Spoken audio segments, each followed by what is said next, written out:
Tá tvorba prebiehala veľmi jednoduchým spôsobom, ako vždy. Prišla nejaká kresba, posúvali sme sa medzi výberom materiálu, ktorý sme chceli tento rok stotožniť aj s novým vizuálom celého podujatia.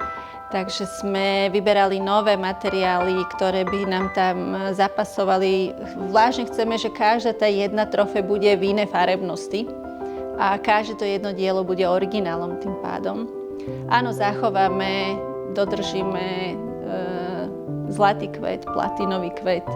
Bude vlastne aj rôzne iné odtiene rúžového zlata budú na tom viditeľné, ale ten proces stavby, skladania, každý ten kvietok, jeden sa musí prichystať to zlato, urezať ten každý lupienok, poskladať ho ručne, uložiť ho na to sklo, musíme ho vytaviť, potom ideme na ďalšiu tavbu, musíme pripraviť to celé, aby sme išli zabrusiť tú sošku, vytvoriť ten podstavec, vygravírovať to celé do posledného toho puncu, dokedy ju ideme podpísať a vložiť do krabice.